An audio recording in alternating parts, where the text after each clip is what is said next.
Welcome to the Iconic Scholar Podcast. I'm your host, Andrea Kessler, co-founder of Scholarnetics 360. Get ready to journey beyond textbooks and learn from healthcare's brightest minds. Each episode is packed with insights and wisdom from industry leaders, uncovering the lessons and experiences that shape their careers. Join us to unlock the secrets to your successful career and discover the innovations shaping healthcare's future. Remember, while we're here to educate and inspire, we are not offering medical advice, just fun, educational, and authentic conversations. Okay, let's begin. Welcome to the second episode of the Iconic Scholar. This is Andrea Kessler and Edgar Garavito. We're happy to be here. We have a wonderful guest. We're excited for this discussion, Dr. Ricky Fernandez. He's a burnout coach and doctor of physical therapy who believes that healthcare workers deserve tools to help them cope with the stress of being miracle workers. So true. He learned the hard way that burnout lies around the corner for any clinician who works in our healthcare system and lacks the safeguards to protect their energy and mental health. Now he's committed to helping clinicians ditch their chronic stress, implement effective boundaries, and practice healthcare in a way that works for them, not against them. Welcome, Dr. Fernandez. How are you? I am phenomenal. I just saw Dune Part 2 last night, so I'm still riding the high from that movie. I don't know if you guys have ever seen it, but certified banger. You've seen it? Okay. It's so good. I saw it in like the big theater, and I still feel the vibes from that movie, which is a testament to how good it was in my opinion. But that's what I'm doing this morning. So just a quick question, because I haven't seen Dune 1. Do you have to see Dune 1 to appreciate Dune 2? I think you will have a better experience if you watch Part 1 before diving into Part 2, because it's a whole world and there's like characters and background stories that you don't want to miss out on. So highly recommend Part 1. But I'm not one of those people who's like, you got to read the books first in order to appreciate the movies. That's not my style. No, just dive into the movies. Awesome. I will definitely try that. Well, I'm so glad you're here and you agreed to meet with Edgar and I today. We're really looking forward to this because this is an issue, right? This is driving people away from physical therapy and healthcare in general, burnout. So let's start from the beginning. Tell us about how you became a physical therapist. All right, we're going way back into the archives, like I'm 60 years old and reflecting on my life. But I mean, this is a big story for me in general. I think sometimes we don't take an opportunity to reflect on the decisions we make that get us to the point where we're at today in time, especially when we're a little bit younger. You feel like there's not much to reflect on. But the more that I have to do this on podcasts, the more that I realize like there is a story here. And I think a lot of physical therapists can relate. A lot of clinicians can relate to this in some capacity. But from the get-go, like since being a little child, I thought I was going to be a doctor. I grew up in a household where my dad told me like, you're going to be either a doctor, a lawyer, or a judge.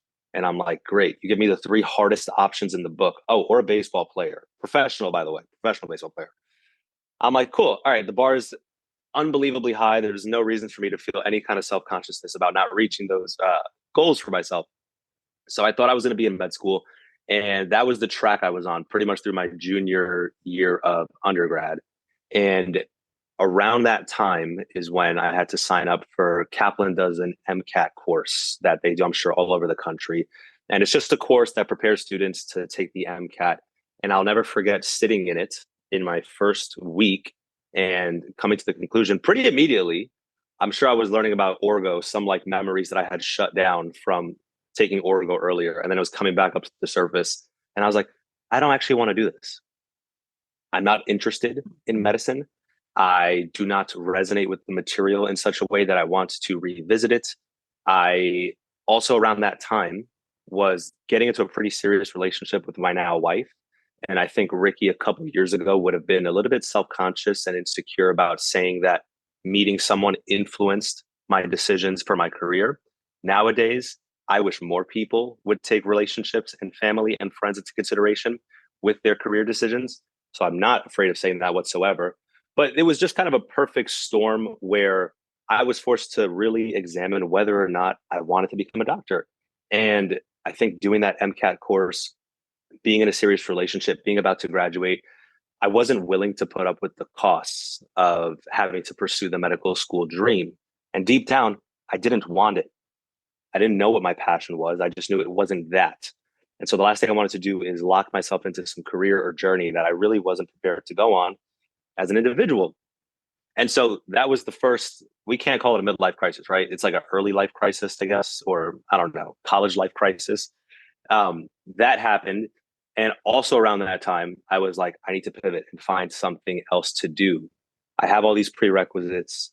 I'm playing baseball. I like to lift. I like strength and conditioning. And so, what am I going to do? Like, where am I going to pivot to? This is that classic mode of like, you're about to graduate college, figure out what you're going to do for the rest of your life.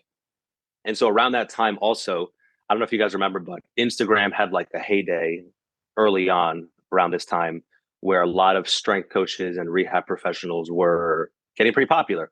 So I remember like Dr. Jacob Harden, strength coach therapy, the muscle doc, barbell medicine, clinical athlete, just all these little things started popping up on my Instagram feed because it was kind of the Venn diagram of like lifting bros and rehab coming across each other. And that's when I was like, oh, physical therapist. I had never heard of this before. No one in my school was going to be a physical therapist that I knew of. Everyone was kind of like MD or bust, or we're going to do research as a scientist or bust. And so I was like doing a little bit of research into it. And I was like, okay, makes a pretty good starting salary out of school. The prerequisites are in alignment with what I've done. I would only have to take maybe a couple more anatomy courses to apply for physical therapy school. It's this sweet spot where I can practice rehab and help people and also incorporate strength and conditioning into it. And so I was like, wait, maybe this was the thing from the get-go that I actually really cared about, really loved. And that was the beginning of my PT journey. That's when I started looking into schools a little bit more, trying to understand what is it that a physical therapist does. I remember scurrying to get the hours that I needed to get to shadow and be eligible to apply for certain schools. And that was the beginning of that.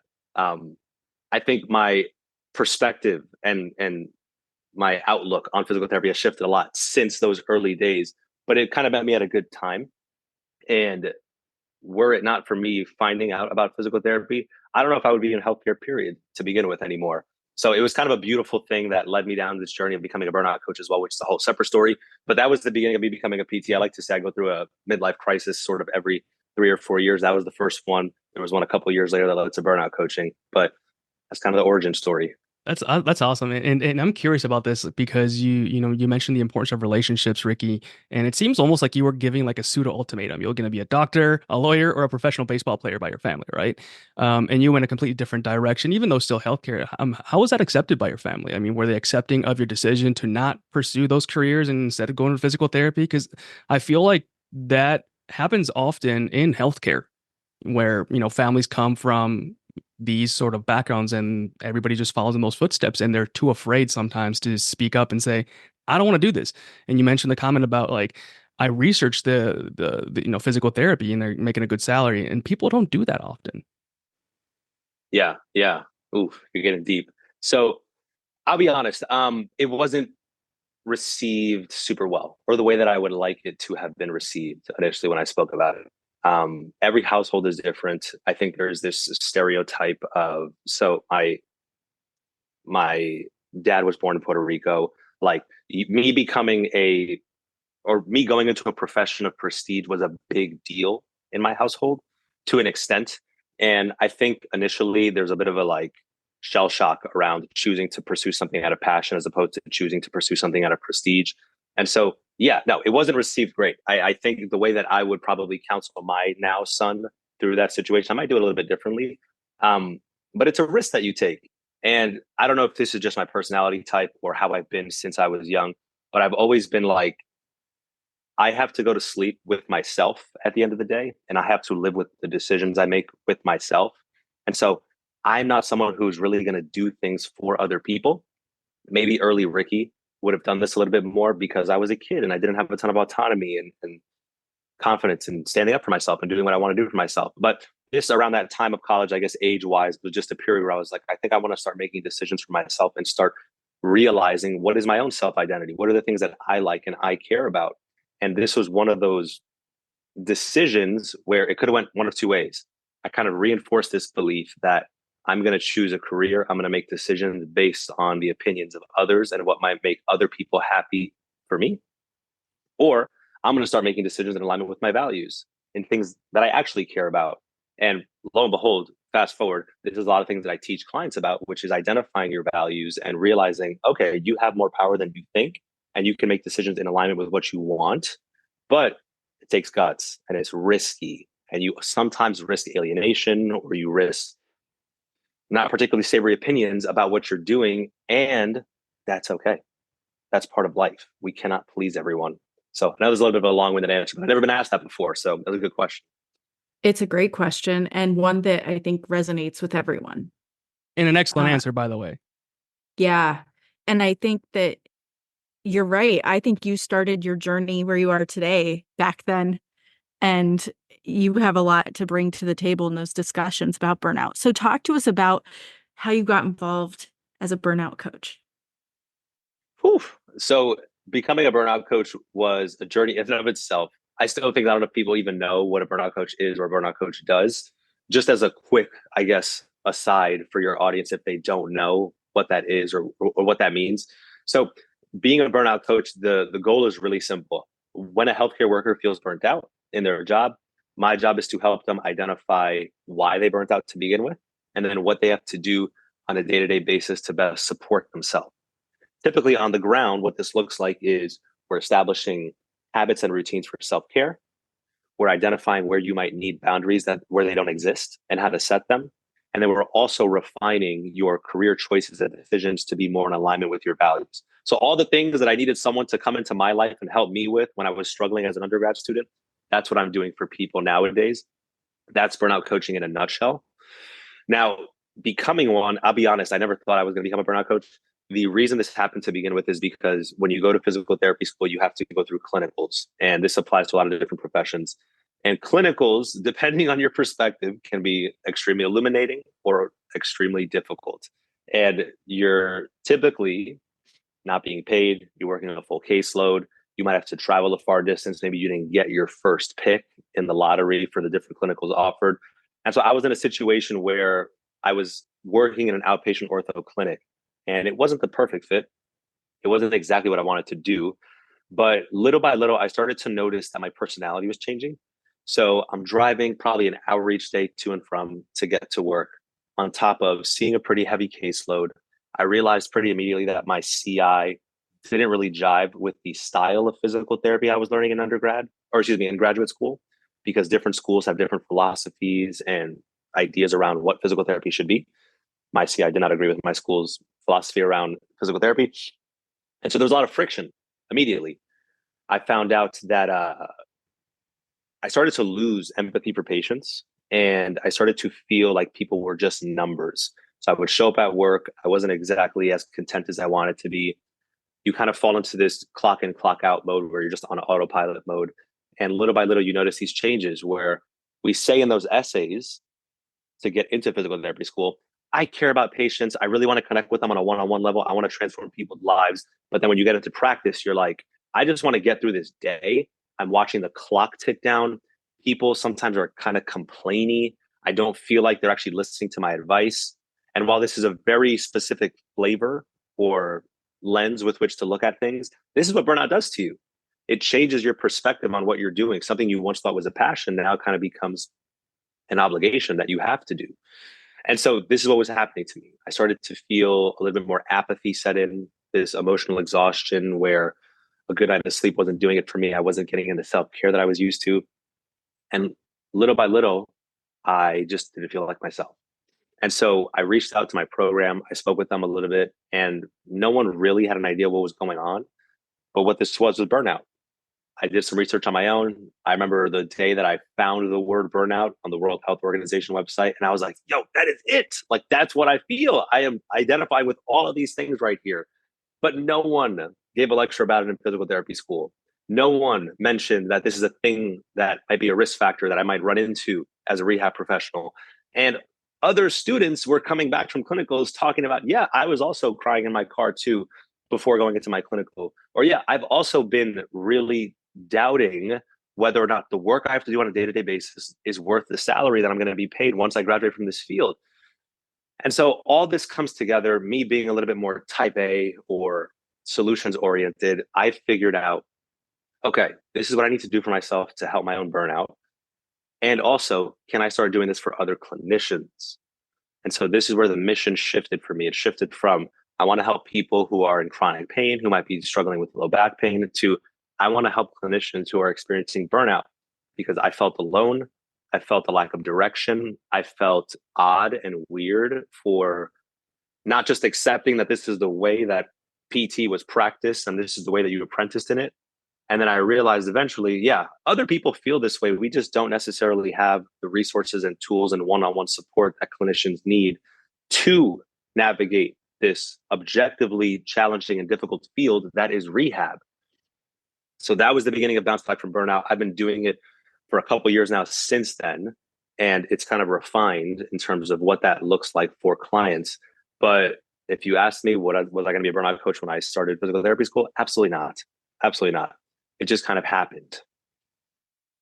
Did you hear what I heard, Andrea, here, that Ricky was burnt out as a student before he even graduated?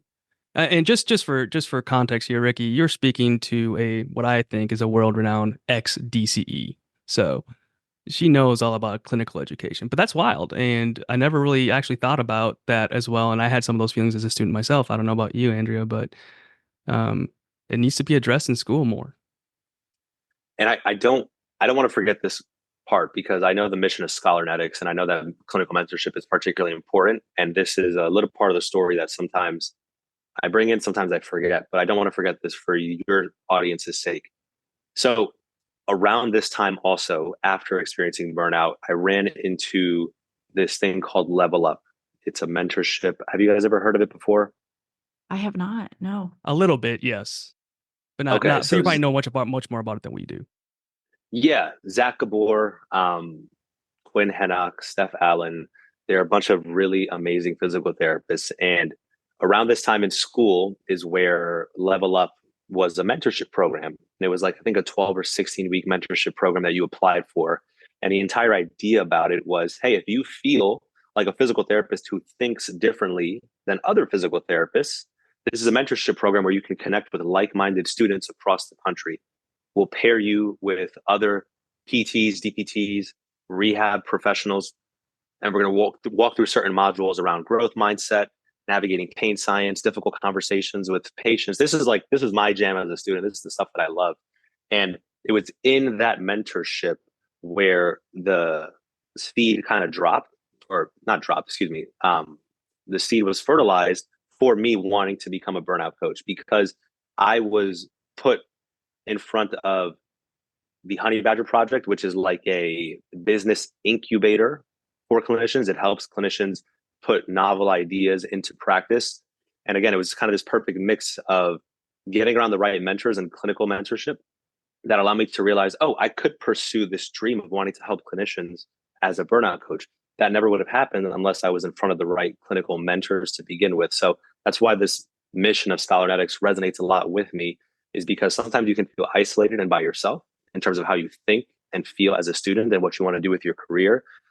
But I guarantee there are other clinicians, there's other mentors somewhere in the country who resonate with what you want to do. It's just about finding and connecting with them so you don't feel isolated and on your own. I just wanted to mention that before we move on. No, that's great. And I'm so grateful for you sharing your story as a student, because I've heard those stories frequently. In fact, from a DCE perspective, when I did clinic visits, I would often spend time with the CI talking about the student performance, but eventually it would come out they're burned out.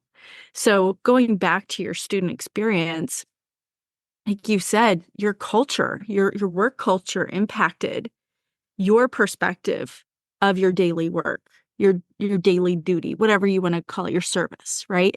And to some degree, whose responsibility is it to prepare the student to walk into a busy, hectic clinic where your CI is most likely burnt out, unfortunately, because I've heard it.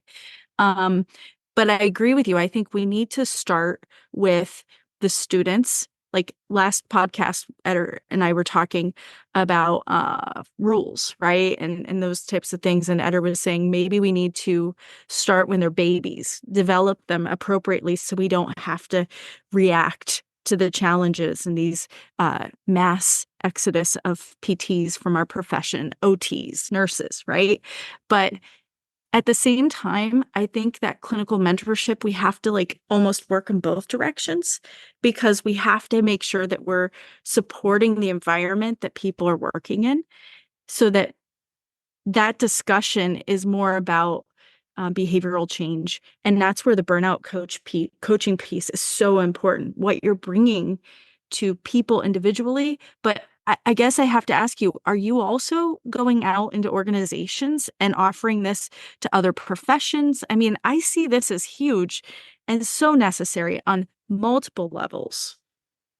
Yeah, absolutely. Absolutely. And it's one of those things where I still, to this day, feel a little bit in isolation because I don't see as many coaches popping up as I think there should be because of the need. I was reading the state of PT report from Web PT. I forget who the author is. And it is always a shocking read because they talk about how many clinicians feel burnt out and what is the general consensus or feelings around physical therapy and burnout in the profession. And so, yes, that is currently the mission for 2024 and beyond. In the first couple of years of being a coach, it was more so one-on-one work. So just running into people that I might see on Instagram or I might meet in person and trying to help people on that individual level. Now I'm starting to transition a little bit more into partnering with organizations and finding different clinics or hospital organizations that want me to come and educate and talk with them about burnout. Now, full disclosure, this is an interesting place to be in because what I noticed pretty immediately is that there are some organizations that are ready and there's some that are not ready. Because if we have someone come in to talk about burnout, I think people have their own style of leadership and their own style of running an organization. Some might believe that that is bringing to light issues that maybe that they don't want to hear about or talk about, and it's kind of a touchy subject. And if we give employees the opportunity to speak about burnout and how they actually feel, that can have negative trickle down effects. I do not believe in that whatsoever. I'm of the opposite opinion, where I think if we have a problem, we ought to shine a light on it and talk about it openly and candidly so we can come to a mutual agreement or an understanding of what to do about it. And so, yeah, this is the sort of the direction for my own work that I see in the near and long-term future, which is figuring out, hey, how can we support clinics on a larger level? Because also, if we're being honest, employee turnover, it's a problem in physical therapy. 11.4% of the workforce resigned in 2022 compared to 9% in 2021. So that's 1 in 10 rehab professionals left their position at some point in 2022. Compared to the healthcare average of around 3%, that's a 4x increase for rehab professionals. So clearly people are not happy with their jobs and they're leaving. On top of 1 in 3 professionals, rehab professionals, feeling burnt out. That's as high as 1 in 2 in fields like speech language pathology. And so what I want companies, organizations to realize is that the cost of employee turnover is substantially more than investing in quality coaching or clinical mentorship. You might pay as an employer anywhere from 0.5 to 2 times an employee's annual salary to replace them. And if this is a high performer, it is far past 2 times that employee's annual salary that it's going to cost to replace them. Meanwhile, we have coaches, we have mentorships, we have people that can intervene before that point of having an employee that's kind of like pissed off on a day-to-day basis, not saying anything about it, looking for jobs on their own, and then just decides to leave. We have clinicians, coaches, mentors who can intervene in the moment and identify, all right, what does this employee need? How can we create a plan to help them best support themselves and get what they need met? That's going to save you a lot of money in the long run. It's going to improve engagement. It's going to improve retention. It's going to prevent you from having to go through the headache of replacing talent day in and day out, which is what I see a lot of people in leadership and management doing nowadays. And I think it's a lost cause because we're not intervening on the individual level enough. So you kind of got me on a little tangent there. No, I mean that's what you're here to do. But I think something we talked about in the pilot episode, Andrea, was, and you just hit the nail on the head here, Ricky, with this, is I think in our profession, we have so many type A's and just so much pride and egos that it's difficult for us to admit mistakes and be vulnerable. And we need to change that culture. We need to start saying, like, look, we're broken or we messed up or whatever. I keep saying Andrew's brilliant, but she is, but I have a post-it note here with a quote that she tells me and I have it in my, that she told me, and I have it on my desk because it's important. And it's a William Edwards Deming quote, Andrea, which reads, "A bad system will beat a good person every time." Right. And it's so true. Right. We just have to start admitting our weaknesses and limitations and even administrative weaknesses and limitations and start there. Like, I never thought about that perspective you just gave us, really. Like, if I come in as a burnout coach, I'm bringing shedding like light on problems that perhaps were being covered up or not expressed before. Whereas I'm like you, like, let's fix it. Absolutely. Absolutely. And, to their defense, this is a little bit more of a new approach. It's not super well accepted. I think leadership coaching, executive coaching has existed in the corporate world for a pretty long time, but in specifically the healthcare industry, coaching to take care of your employees, it's not necessarily a thing that I hear about or encounter that much. And oftentimes what I notice, and again, everyone in leadership and in management, they have so many things that they need to worry about in terms of finding talent, dealing with insurance companies that do not want to reimburse properly. And also, sometimes we can fall into that trap of providing employees what they don't actually want or need. So I will talk with some corporations who tell me about, hey, we have robust employee well-being, AKA they have access to this app where they can track their fitness or get some help. They get yoga classes or mindfulness classes. And those are great things in isolation, but sometimes what people above think employees want is not actually what employees want. An employee might be like, that's awesome that you provide that, but I don't need that. I need to figure out how, when I need to take my child to school in the morning, I can take an hour or two for myself in the morning and then continue to go to work. Or maybe I just want a space to be able to be open and vulnerable and talk about some of my challenges of being a working professional and a parent, or working really long hours and the effect that has on my family and friends. And I just want to discuss this with my colleagues. I don't actually necessarily want anything to change. I just want to talk about it. So the reason I'm talking about this is because I want employers to realize that what your employees want oftentimes might be something that you can provide for them, but it requires you to have a conversation, an open one with them about what they need. You do not have to give them everything that they want. But I think that is a disconnect that was especially apparent in the report that I had just read, which is we're not always on the same page around what is it that clinicians and providers on the ground need and want, and what is it that people who are hiring them, managing them, supervising them, what is it that they think that they need? And the more we can close that gap, the less we can reduce that dissatisfaction that breeds burnout and leads to people up and leaving their jobs. And I'd like to take it a step further and say you are spot on, but let's replace employer with PT education program. Because to what degree, and you mentioned it earlier, is different styles of PT education, right? And I've worked in two different programs, and I know it's very different depending on the faculty and what direction they go.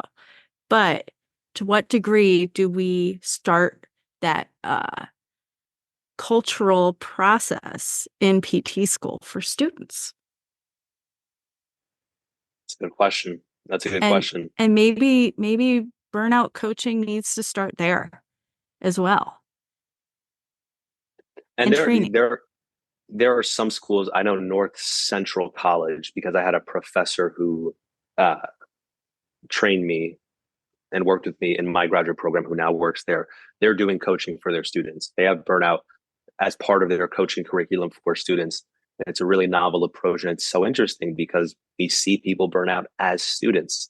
And there's no worse launching pad for your career than entering it with the looming fear of student debt and having to pay your bills and having a low starting salary on top of feeling burnt out. Like, we have to give people a little bit more optimism and support as we let them leave these programs, because that is where it begins. That's where people start to realize kind of how the sausage is made or how the hot dog is made. I botch sayings all the time, but the kind of unsavory elements that can come with being a rehab professional. Yeah, you This go on. opportunity. Yeah, you go on DPT students like on Facebook or any social media outlet, and I can't tell you every day I'm seeing a student say, "I'm already burnt out." They're actually voicing it. PTs are saying it, right? Like one PT posted, I forget what state he lived in, but he said, "I live in such and such state. I am so sick of working. I think I'm going to walk out tomorrow." Of course, everybody's posting, "Don't do that. That's, patient neglect, and you could lose your license over that," and all those pieces. But people are getting to the point where they're publicly making these statements, and that says a lot. On a daily basis, we're reading this. And then how does that impact us who are already burned out, seeing other people burnt out? It's almost giving us a message that the whole profession is really tanking. That's how I feel when I read those. Like I want to be part of a profession where I feel proud and excited. And like prior to starting this podcast today, we were talking about lifting each other up.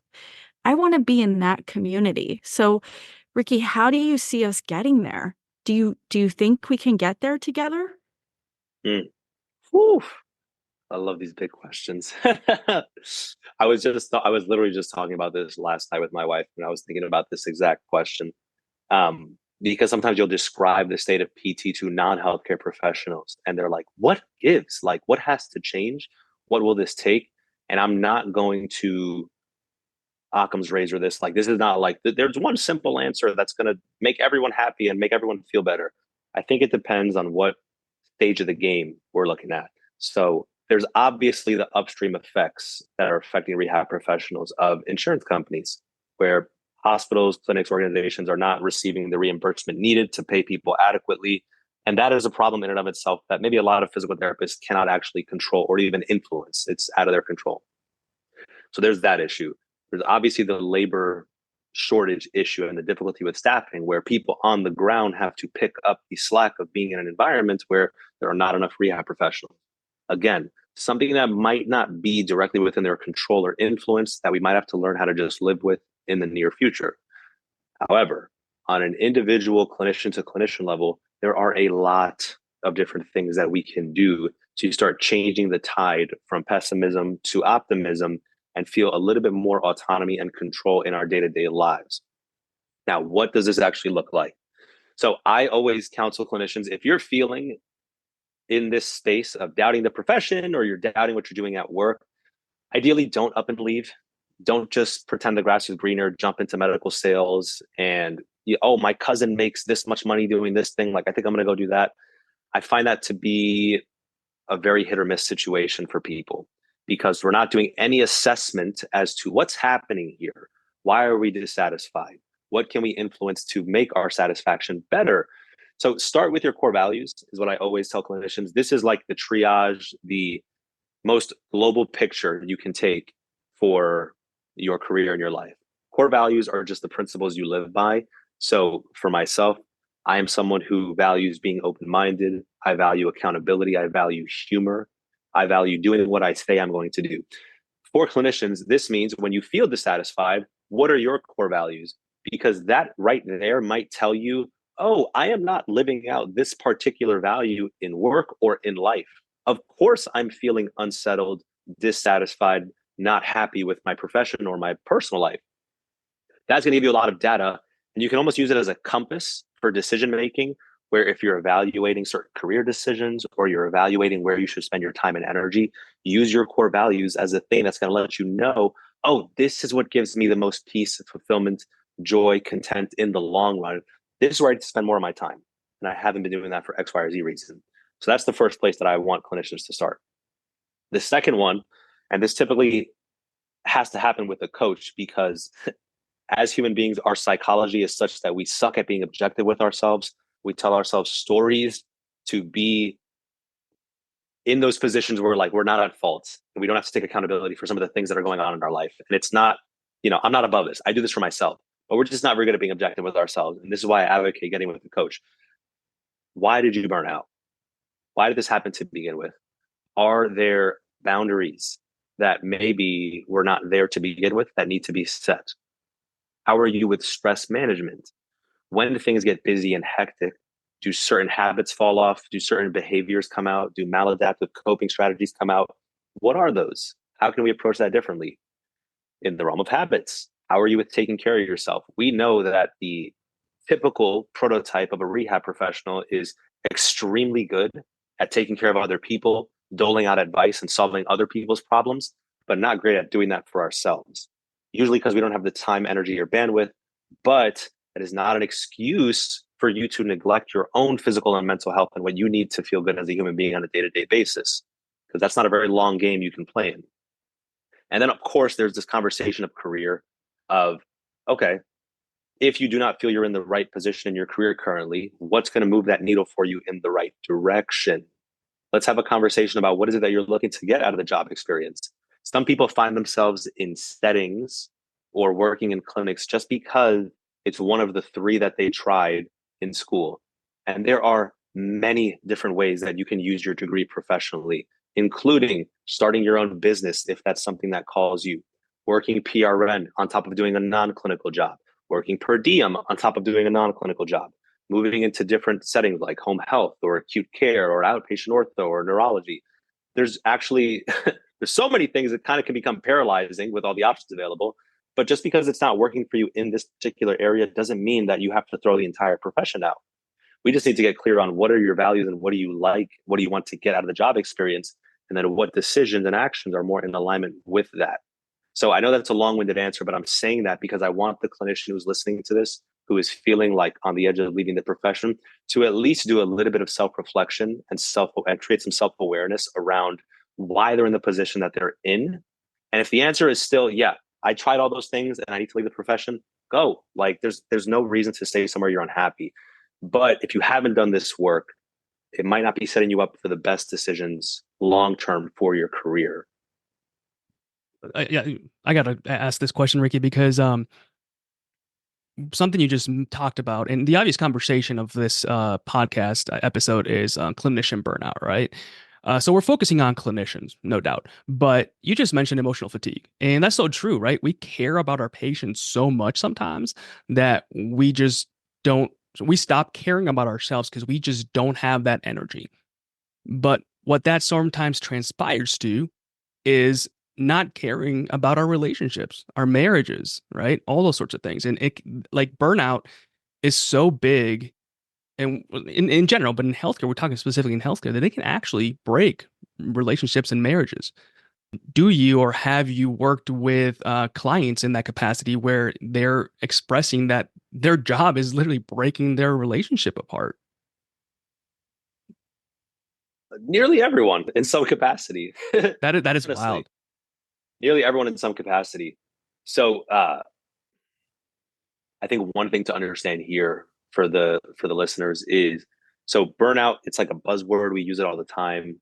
It's an umbrella term. Burnout is what happens when you're in a state of chronic stress for a long time.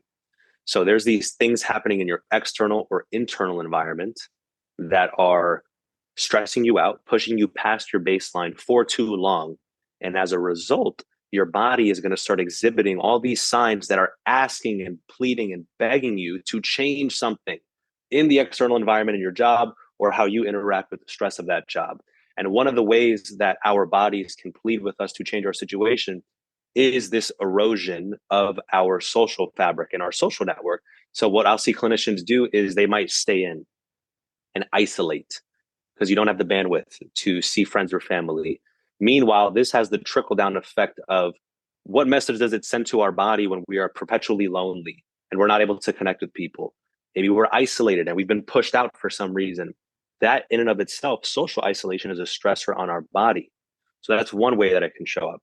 It can also show up in the relationship with our partner or our children, where we might feel a little bit more snappy or irritable than usual. It's kind of like that idea of at work, I'm going to wear this mask to keep it calm and cool. But once I get home around people I feel safe around, I might blow up. You might have tracked mud in, and I don't care about that 10 times out of 10. But on the 11th time, I'm going to say something and I'm going to chandelier and I'm going to explode because my stress has been building up little by little and I haven't been addressing it. Obviously, this also extends into the patient care dynamic where we've all had interactions like that with a physician or a PT, any healthcare professional really, where someone just doesn't really seem particularly interested or cares about our story. They cannot ask us that next question, build the rapport that we like, have the compassion, curiosity, or empathy that we like. And so little by little, these are all downstream effects of the same problem, which is that your stress is out of control. You are burnt out. Something has to change. And this is your body's way of telling you, hey, I don't feel safe. I'm going to start giving you some signs to let you know that things are off. And one of those, unfortunately, we see is relationships, they tank. Ricky, my family and my wife are going to listen to this podcast, and my wife and I have talked about this, and we're great. But the moment that I realized that I was in what you just described, that sort of threshold where one more thing is going to throw me off the edge, and y'all are going to laugh at this, but it's true. It happens because I blew up. And not only did I blow up on my wife, I realized it right then and there how wrong I was. The early years of our relationship, both her and I worked at Duke Hospital, and we wore the same exact scrubs, same brand, just different sizes because, I'm not as little as she is. But I literally blew up on her because she put her scrubs with my scrubs in the dryer. And now both our sizes were mixed, and I was going to have to separate her size versus my size. And we are both in the laundry room, and she'll hear this and she'll probably laugh. But I literally blew up on her. And after I did so, and I looked at her and I realized what had just happened, that's when I recognized something is wrong. I didn't know what was wrong, but I realized like, this is not me. Something is wrong. That would have been a wild story. Why did your marriage break up? We mixed up our laundry. Yeah, and to be clear, like my marriage is not broken. Actually, I think it sort of made us stronger. But yes, it would have been a wild story if that would have happened. Yeah.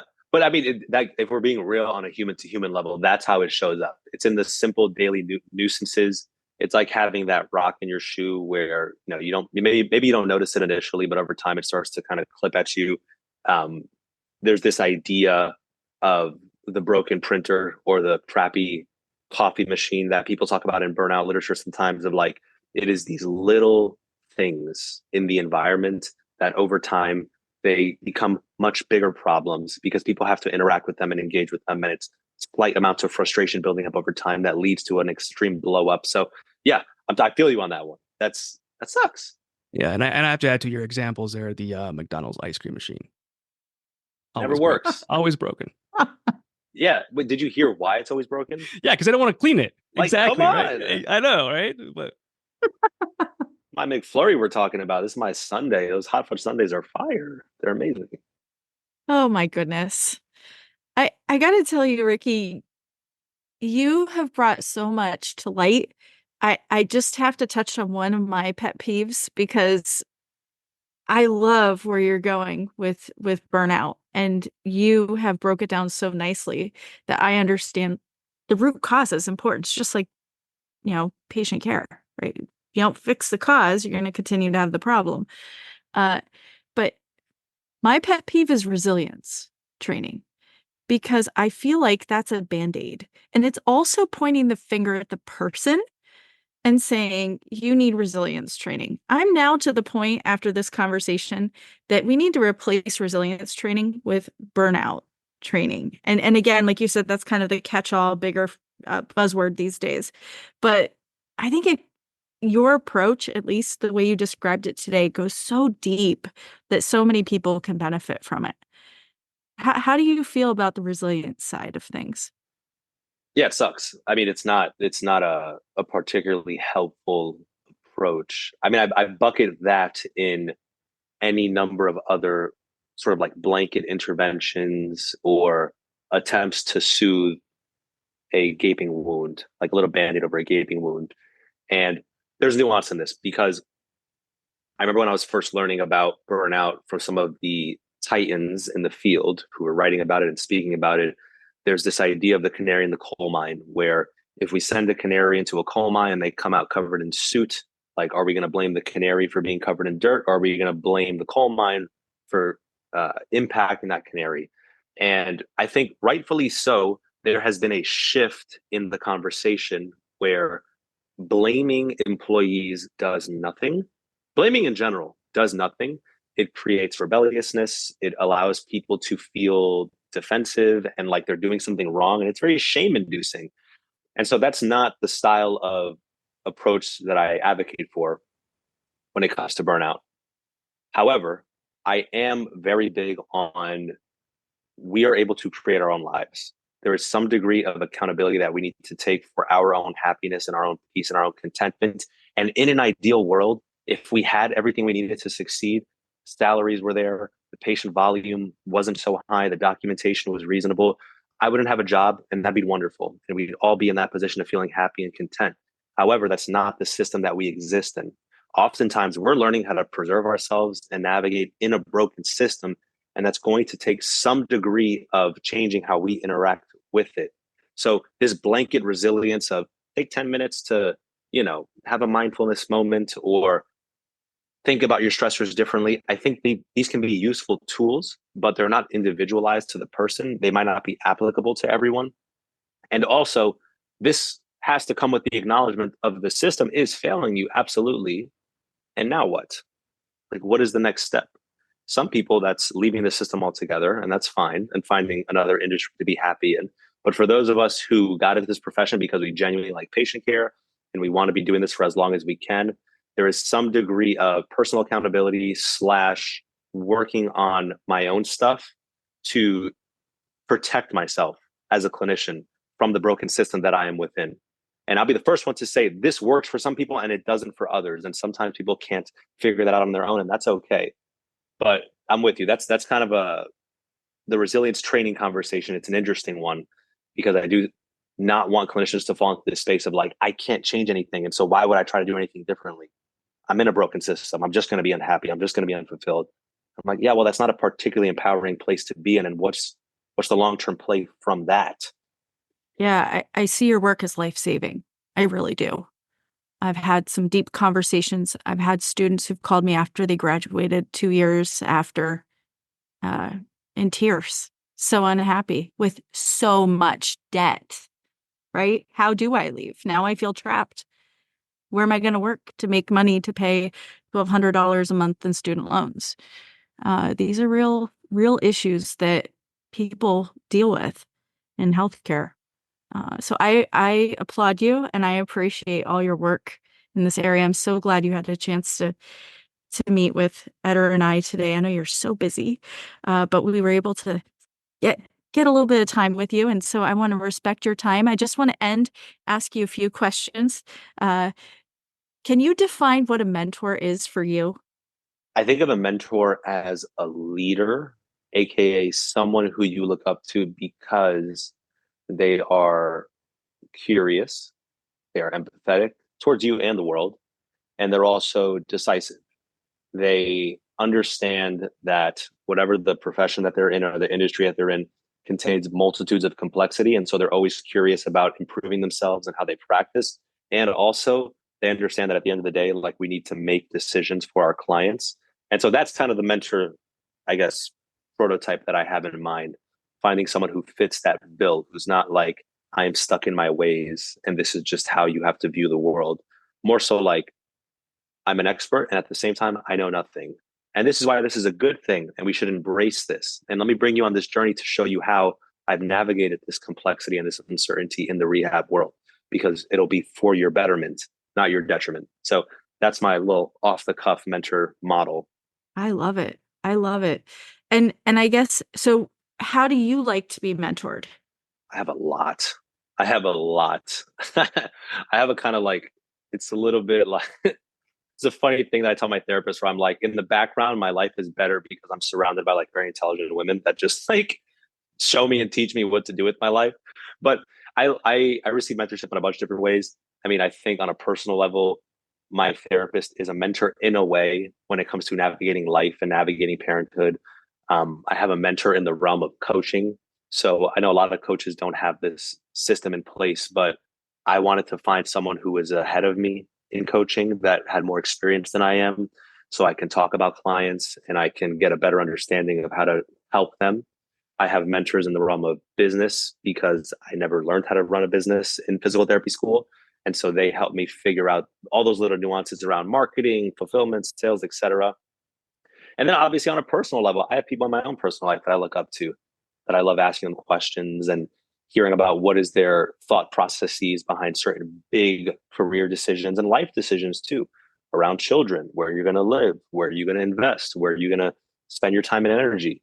So I think I'm different in this way, and sometimes I feel a little bit isolated, but I like to believe, on one hand, while we have a lot of the answers internally as to what we want, we also leave a lot on the table when we don't seek out knowledge and expertise from those who are in positions that we want to be in one day. And so I try to do that for as many domains in my life as possible. And I think it's a large part of why I am where I am at today.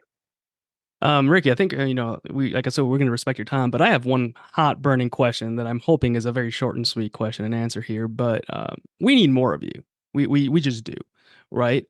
But given that, as I generalize, is the vast majority of clinicians in our profession and educators, for that matter, are overworked and underpaid. Can a clinician make a decent living being a burnout coach? I'm not asking for a specific figure, just a yes or no, above or below national average. I think a lot of listeners would be interested in this if it's something they want to pursue that they're passionate about, right? Yeah. There is no simple answer to this question, and I might not even give you a satisfying answer on purpose, because the when I began burnout coaching, and this is because I just got around the right mentors, we did this thing called a life design exercise where you basically walk through what does an ideal day look like, what does an ideal week look like, how many vacations are you taking, what are you doing on the time that you have, how many times are you seeing friends. You get really specific around what is this version of work-life balance or an ideal life for you. And then once you have that vision, you are reverse engineering, okay, how much money do I need to do that, how many clients do I have to see or work with in order to actualize and realize that. And that gets even more micro. How many posts do I have to put on Instagram? How many connections do I have to make? How many people do I have to talk to? You're just reverse engineering the life that you want. And so I'm not going to give you a definitive number, but what I want people to know is that when you go into this coaching realm, you are obviously sacrificing the security of a salary for this pursuit of a passion. So this is a trade-off that some people are not comfortable with. I am comfortable with because I started with the vision of what I wanted first and then reversed and engineered the steps. That has allowed me to realize the vision that I wanted. Like, I'm able to spend time at home with my 1.5-year-old more than pretty much any father that I know. I'm able to go for walks during the day. I did a workshop on Monday in front of like 35 or 40 people at one of the local hospitals. I'm doing this podcast with you. I have a client call later. And so you figure out like what needs to happen and actualize to get you the money that you need to have the lifestyle that you want to live. And I think what I want people to realize from that is that, like, it's not always just a particular number. Like, sometimes we hinge on this. I'll be happy at, 80K a year as a PT. I'll be happy at 90K a year as a PT. I'll be happy when I get my credentials and make 100K a year as a PT. And I don't think that's the way to go about it personally. I think you have to identify what actually brings you meaning and value. How much do you need to do that? And then go for that number, because that might be different than what you expected it to be.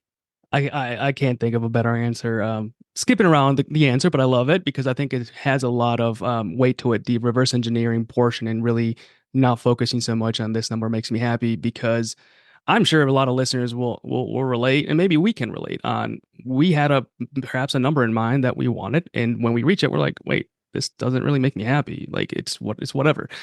So I think that is brilliant. Just making sure that you understand what does make you happy, like what number you need to do the things you want to need. So, yeah.